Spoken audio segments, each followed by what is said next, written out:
트럼프는 반세계화주의자예요. 비트코인은 반세계화주의 화폐예요. 비트코인은 태생적으로 반글로벌 화폐예요. 그러면 같죠, 이게 노선이. 근데 한 가지 차이가 있어요. 전기가 비쌀 때 비트코인 가격이 또 올라가겠죠. 그러면 빅테크들이 어마어마한 전기의 생산 단가를 줄이기 위한 수단으로 크립토를 선택하고, 트럼프가 달러 패권을 지키기 위한 선택으로 비트코인을 선택했으면 궁합이 딱 들어맞죠. 이 폭발력으로 앞으로 비트코인은 어마어마하게 수요가 될 거고, 기축통화가 될 거고, 가격이 어마어마하게 오를 거예요.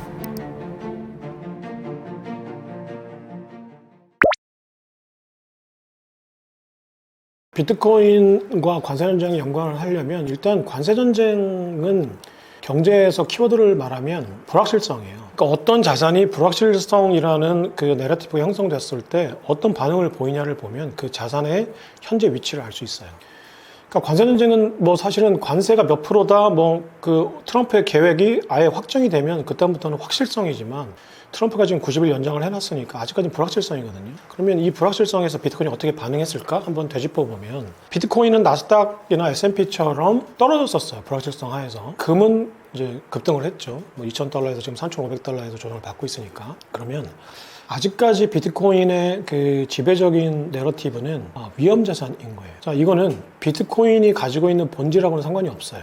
비트코인을 사토시 나카모토가 만든 건 그 2100만 개 수량이 한정되어 있고 수학적 알고리즘으로 누구도 고칠 수 없는 궁극의 안전자산이에요. 디지털 안전자산. 그리고 해킹도 할 수 없고 뭐 얼마든지 이동이 가능하니까 금보다 훨씬 완벽한 안전자산이에요. 논리적으로는. 그런데 이게 비트코인을 만들어 놓은 그 본질이죠. 근데 그 경제 현상에서, 그러니까 경제 우리가 실질적으로 생활을 하는 우리 실생활에서는 이 본질이 알려지기까지는 어마어마한 시간이 걸려요. 그리고 철학적으로 따지면 이 본질은 절대 알 수도 없어요. 그러면 우리한테 중요한 거는 이것들이 만들어낸 우리가 감각으로 알 수 있는 현상입니다. 그러면 이 현상들이 이 본질에 가까워지는 이 거리가 있잖아요. 지금 이제 궁극의 안전자산으로 만들어 놓은 이 본질과 그 다음에 위험자산으로 나레티브가 형성되어 있는 이 현상 사이에는 큰 거리가 있죠. 그러면 이 거리가 좁혀지는 거는 리더들이 해야 되는 거예요. 그러니까 더 먼저 공부한 사람들, 그리고 이 비트코인이 필요한 사람들, 그리고 전략적으로 활용해야 되는 사람들, 그리고 먼저 알고 투자하는 사람들이 이 내러티브를 확산시키면서 이 거리가 점점 좁혀지는 거예요. 현재는 어쨌거나 위험자산입니다. 왜냐면 많은 사람들이 아직까지는 비트코인이 불확실성이 딱 생기니까 다 돈을 뺐어요. 많은 사람들이. 특히나 중요한 게 그 월가 ETF에서 돈을 뺐습니다. 근데 이 사람들은 리더들이거든요. 그 ETF 운영하는 사람들은 그 비트코인이 어떤 크립토가 어떤 건지를 누구보다 잘 알고 있는 전문가들이에요. 근데 이 사람들이 돈을 뺐단 말이에요. 그러니까 이거는 무슨 얘기냐면 지배적인 현상을 이 기관들도 어떻게 할 수 없다는 거죠. 그러니까 이 현상의 흐름을 타야겠다고 판단을 한 거예요. 그러니까 그럼 펀드가 손실을 볼 텐데 이거를 내가 본질을 알고 있는데 나는 유지할게? 그러면 그거에 투자하는 사람들이 반발하겠죠. 많은 사람들은 현상을 보니까. 자, 그랬단 말이죠. 근데 그렇다면 비트코인이 그러면 나스닥하고 과거처럼 완전히 동조했는가? 또 그건 아니었어요. 그러니까 나스닥이 떨어지는 것보다 소폭으로 떨어졌고, 나스닥이 더 계속 떨어지는 동안에 갑자기 비트코인이 반등을 했었어요. 그러니까 이거는 그 중에 지금 비트코인 이 시장에 참여하고 있는 사람들의 일부는 비트코인의 본질을 알기 시작했다는 거죠. 그러니까 비트코인은 궁극의 안전자산이지만 현실적으로는 위험자산이다. 하지만 이것들이 자꾸 이야기가 확산되면서 본질적으로 수렴을 하고 있다. 이렇게 판단을 하시면 될 것 같습니다. 트럼프가 그리고 있는 비트코인 시나리오, 이제 여기에 대해서 알려면 일단 트럼프가 하려고 하는 궁극적인 목적이 무엇인가를 한번 판단해 볼 필요가 있어요. 그러니까 이거를 간단하게 얘기하면 트럼프는 제조업을 살리겠다는 거예요. 자, 이게 무슨 얘기냐면 트럼프의 눈에는 지금 현재 제조업이 왜 몰락했을까? 이거는 이제 스티브 배넌이라는 대한우파 전략가가 일기 때 과외를 해준 거예요. 그러니까 대통령으로 널 만들어줄 테니 너는 앞으로 대한우파 보수가 되는 거야 하는 거였죠.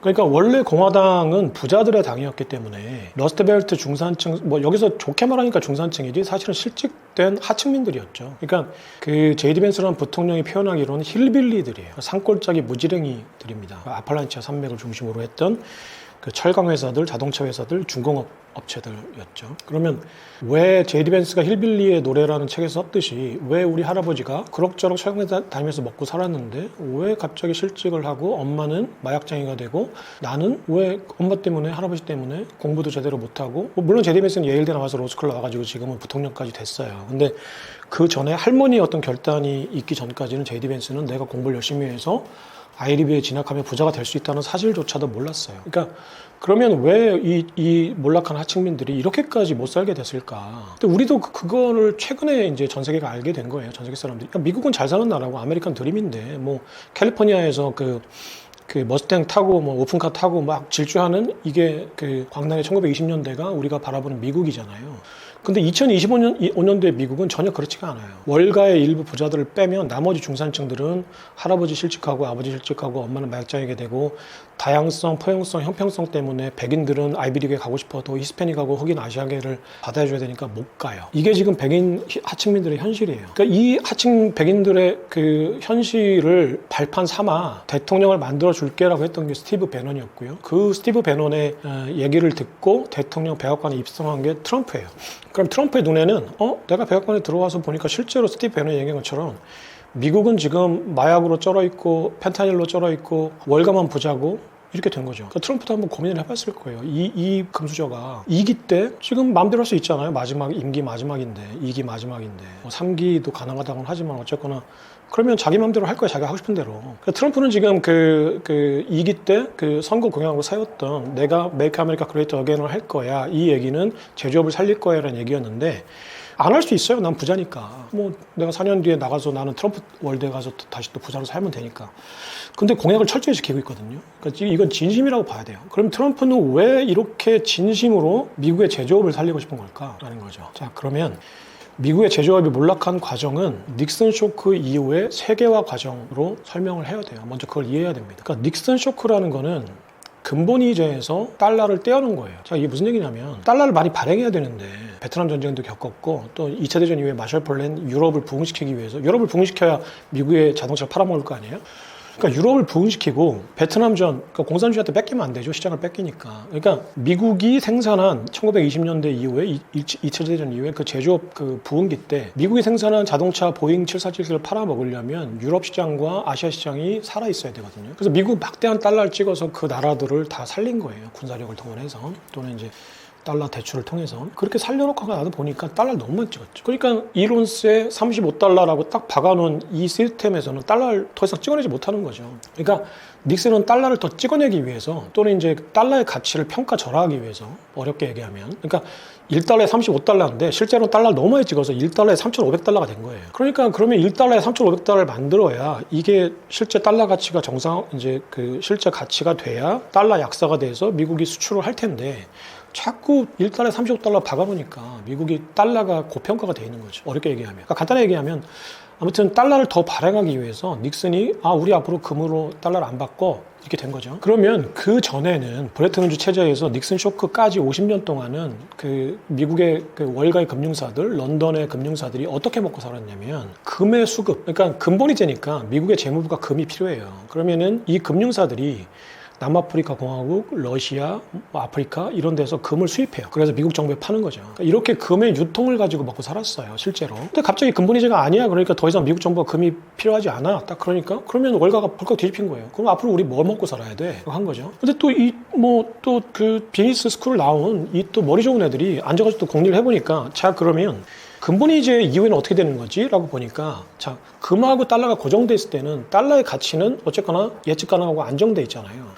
근데 달러를 발행한 만큼 이제는 그 정상적으로 평가를 해야 돼. 원래 시장 가치대로 평가를 해야 돼. 그래서 근본이제를 딱 끊어버리니까 이 달러 가치가 급등락을 하는 거예요. 그 발행량에 따라서. 변동성이 굉장히 커지죠. 그러니까 시장에서 가장 싫은 게 변동성이에요. 그러니까 모든 경제 주체들, 금융사들, 기업하는 사람들, 개인들은 특히나 국제무역을 하는 사람들은 이 환 해지가 필요해진 거예요. 그리고 그 변동성을 해칭할 수 있는 금융 수단이 필요하죠. 그러니까 파생 상품이 생긴 거예요. 금융 파생 상품이 변동성을 해칭해 주는 거죠. 그러니까 이렇게 막 움직이는 이거를 진폭을 좁혀 놓은 거예요. 그러니까 여러 가지 상품으로, 그러니까 머리 좋은 애들이 많이 만들었죠. 그리고 달러가 많이 발행되니까 금리가 떨어져요. 제로금리가 됐어요. 이게 무슨 얘기냐면 대출이 쉬워졌다는 얘기예요. 그러니까 레버리지로 화폐량이 엄청 늘어나요.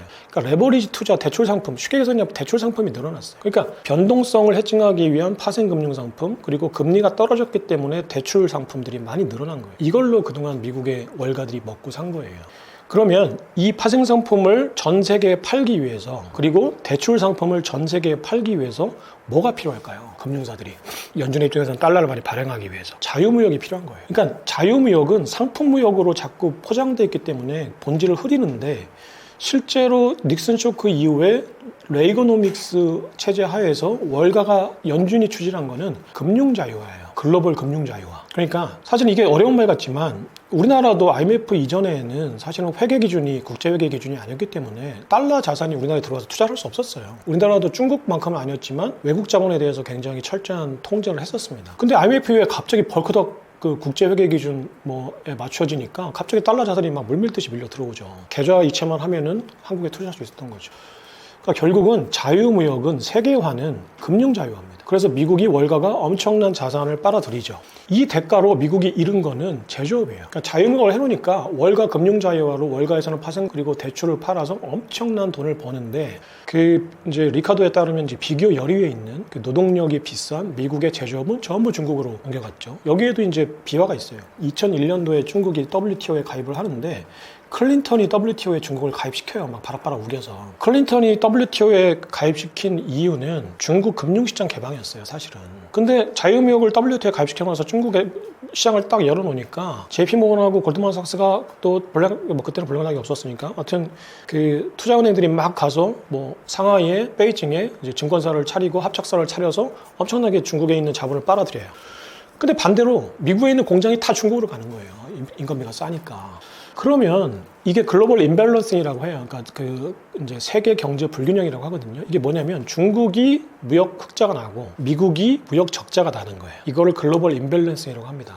근데 이 글로벌 임밸런싱이라는 거의 본질은 사실은 미국과 중국 간의 무역 이 불균형이 아니고요.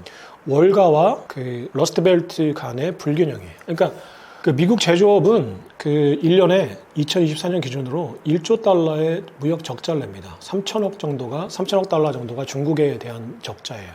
뭐 나머지가 이제 한국, 뭐 대만, 일본 등이겠죠. 그리고 1조 5천억 달러 정도의 자본주의 흑자와 서비스 흑자를 내요. 이게 무슨 얘기냐면 금융상품, 금융서비스를 팔아서 1조 5천억 달러가 월가로 가는 거예요. 그러면 제조업에서 1조 달러 손해본 거를 그 돈을 번 중국하고 한국하고 대만, 홍콩 이런 나라들은 전부 다 미국에 있는 매그니피센트 세븐 주식을 사고 미국의 국채를 사는 거예요. 그러면 간단히 얘기하면 제조업 종사하는 공장 노동자들의 지갑에서 월가 딜러의 지갑으로 중국을 경유해서 돈의 흐름이 흘러 들어가는 거죠. 그러니까 미국과 중국 간의 글로벌 임밸런싱의 본질은 월가와 제조업 사이의 아메리칸 임밸런싱인 거예요. 근데 누구도 아메리칸 임밸런싱이라는 얘기는 안 하죠. 글로벌 임밸런싱이라고 해야 이게 중국을 자꾸 때리는 명분이 되고, 그리고 또 월가가 자기네들이 감춰놓은 그 금융 자유화로 막대한 이득을 취했던 비즈니스 모델을 시크릿, 비밀을 만들어 놓은 거죠. 근데 이게 50년이 지나고 나서는 서서히 드러나기 시작하고 이제는 많은 그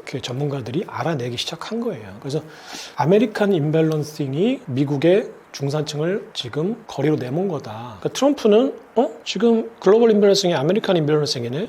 그러면 우리가 월가를 때려잡아야겠네? 이렇게 생각한 거죠. 자, 지금 아직까지는 트럼프가 월가가 필요하기 때문에 월가한테 완벽하게 등을 돌리지는 않았어요. 그래서 중국을 때려잡아야겠다고 얘기는 해요. 근데 중국을 때려잡겠다라는 거는, 그럼 중국이 만약에 무역 흑자를 안 낸다. 그럼 중국에서 3천억 달러 정도가 미국 자산을 사주는데, 얘네가 그러면은 그 보호목으로 만약에 그러면 3천억 달러 무역 흑자를 안 낸다. 그러면 월가는 3천억 달러의 수익을 이제 못 얻는 거죠. 그러면 결국은 중국을 때린다는 거는 내가 트럼프는 월가를 때리고 있는 겁니다. 그리고 트럼프가 아젠다 37이라고 해서 자기가 공약집을 만들었는데, 거기에 이제 47? 그러니까 47대 대통령이니까 아젠다 47이라고 해서 공약집을 만들었는데, 거기에 자기가 집권 4년 동안 해야 될 일을 빼곡히 적어놨는데, 그 중에 내가 때려 부수겠다고 공언을 해놓은 7가지 세력이 있어요. 이게 마치 무슨 뭐 소설처럼 써놨어요.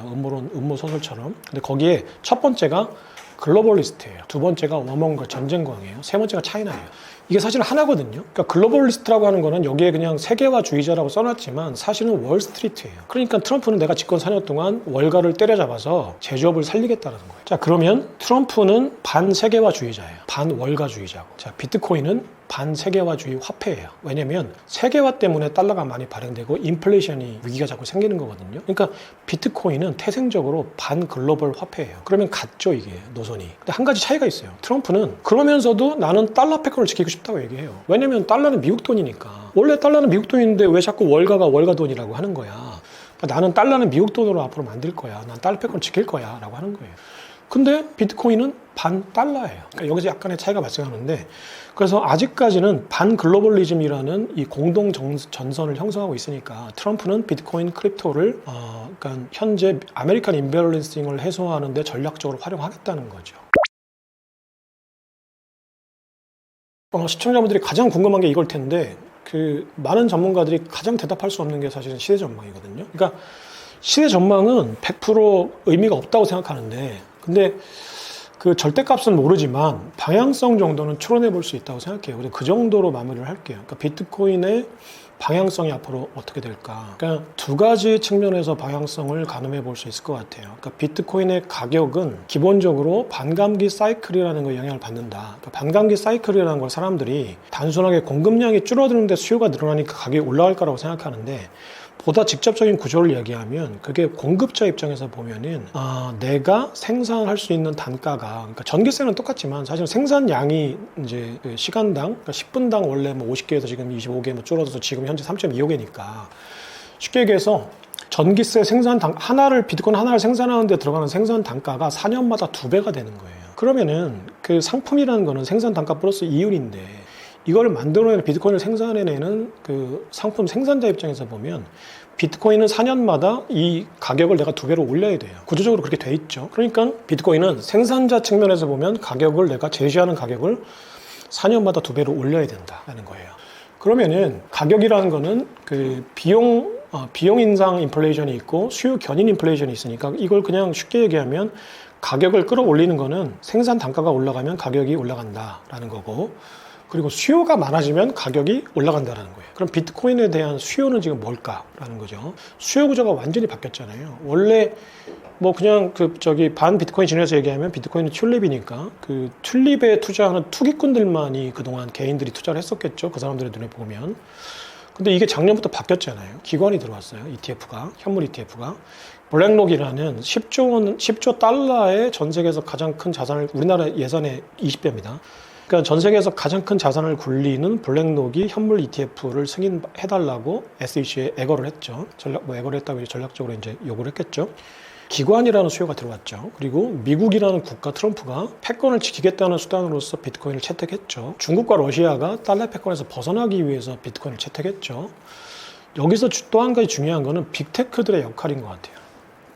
앞으로. 그러니까 많은 시청자분들이 앞으로 그 비트코인이 어떻게 될지를 가늠하는데 가장 눈여겨보셔야 될 게, 지금 현재 미국의 빅테크들이 크립토를 어떻게 다루는가. 무슨 얘기냐면 빅테크들이 궁극적으로 하려고 하는 거는 금융이죠. 그러니까 일단은 네트워크 온라인을 지배하고 있으니까 온라인 상에서 송금이 편하겠죠. 결제가 편하겠죠.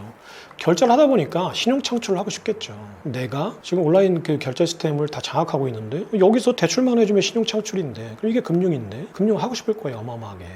근데 그동안은 월가의 금융 그 규제 프레임 때문에 못했죠.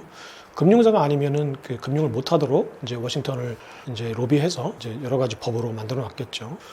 이 사람들이 이제 트럼프를 등에 업고, 특히 이제 팔란티의 피터 틸 페이팔 마피아가 이제 지금 트럼프를 이제 설득해서 이 규제 프레임을 깼죠. 금융시장을 막 들어왔죠. 그럼 이 사람들의 화폐가 뭘까? 빅테크들의 화폐가. 자, 그 월가의 화폐는 달러죠. 빅테크들의 화폐는 비트코인이에요. 왜냐하면 빅테크들은 앞으로 AI 때문에 전기를 어마어마하게 쓸 겁니다. 그러면 어떤 화폐로 전기를 결제하겠죠? 그러면 왠지 모르게 직관적으로 네트워크 화폐가 달러보다 더 그 빅테크들의 전기세 결제에 편할 것 같아요. 직관적으로 이해가 가죠. 그냥 네트워크 상에 있으니까, 그 화폐는 블록체인 상에 그냥 네트워크니까, 블록체인이니까 내가 이 네트워크 상에서 뭐 이체를 하고 송금을 하고 이럴 필요가 없잖아요. 그냥 블록체인에서 그냥 바로 결제가 가능하니까.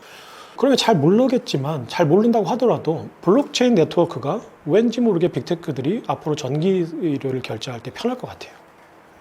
직관적으로 이해가죠. 또 하나는 비트코인은 전기의 가치 저장 수단이에요. 이게 무슨 얘기냐면 그 ESS라고 해서 이제 에너지 저장 장치라고 해서 배터리처럼 물리적으로 전기를 저장하는 건 아니에요. 하지만 비트코인은 생산 단가가 전기세예요. 그러니까 비트코인의 가격을 지지해주고 있는 생산 단가가 생산 비용이 전기세하고 연동이 되죠. 이렇게 같이 가는 거죠. 그러면은 아프리카 같은 데서 또는 미국의 텍사스 같은 데서 전기료가 쌀 때 전기는 그 계속 생산 캐파를 만들어 놓으면 사실은 그만큼 생산을 안 한다고 하더라도 계속 생산을 해야 되거든요. 그러면은 잉여 전력을 전기료가 쌀 때 비트코인을 생산해 놓고 이 비트코인으로 전기가 비쌀 때 그러면 비트코인 가격이 또 올라가겠죠. 전기료가 올라가니까 덩달아서.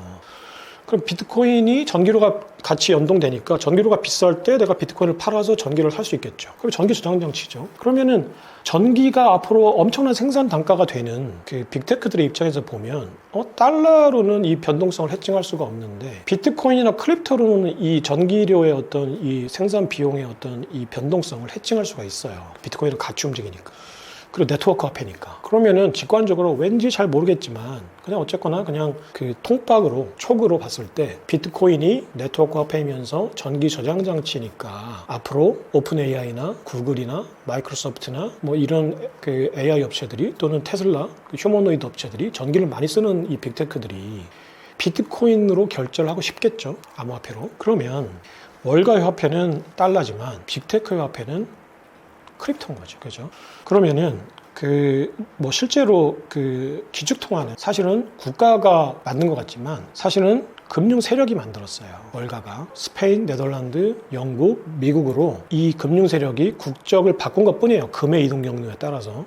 근데 그러니까 민간이 선택한 거예요. 사실 기축통화는 국적이 달러이고 파운드일 뿐이지.